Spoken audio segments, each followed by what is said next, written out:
Salut, c'est Trado. Voilà ma vidéo de mise à jour pour l'or.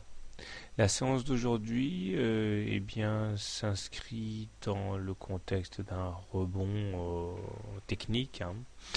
Nous avons rebondi en fait clairement sur les 38,2% de Fibonacci, mais nous ne sommes pas pour ainsi dire sortis de l'auberge puisque le vrai test sera la confrontation avec la moyenne mobile à cette séance, sans doute demain. La pesanteur en ce moment joue un petit peu contre l'or puisque la M7 a croisé la M20 à son signal, ce qui ne manquera pas d'attirer des traders baissiers. Le MACD sous son signal, le momentum tente de passer la zone des zéros mais c'est pas gagné et le stochastique se rapproche dangereusement de la zone de survente, zone à partir de laquelle un signal sera également lancé à l'intention des baissiers et des traders. Donc je pense que pour l'instant, nous ne sommes pas encore une fois dans une tendance très très positive. On est toujours dans une zone de congestion pour faire simple. Je m'inquiète en fait du non-ralliement de la médiane de la fourchette noire ici qui aurait dû l'être. Ça aurait été quand même beaucoup plus simple de bâtir quelque chose sur du solide. Or là, si on repart à la hausse, on aura quand même toujours cette attirance vers la médiane qui n'aura pas été ralliée.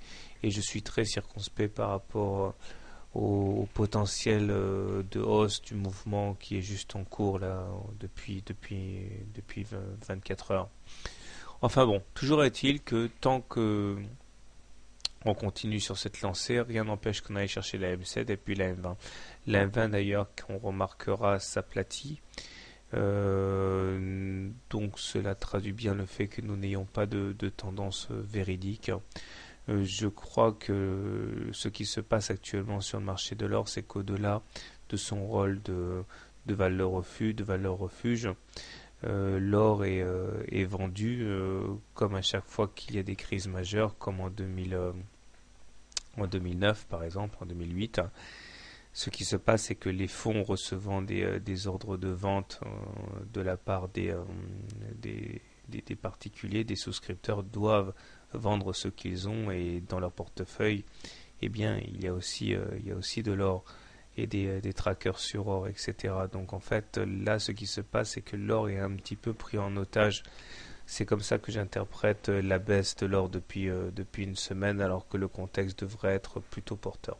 Enfin bon, toujours est-il que si vous voulez acheter l'or, vous avez un bon point d'entrée là, en espérant que les 38,2% de retracement de Fibonacci tiennent.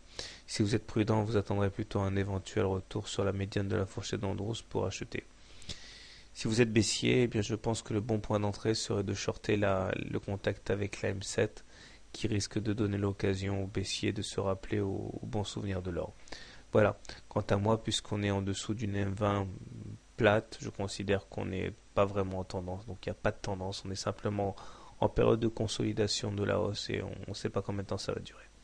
Bonne soirée, bon trade et à demain.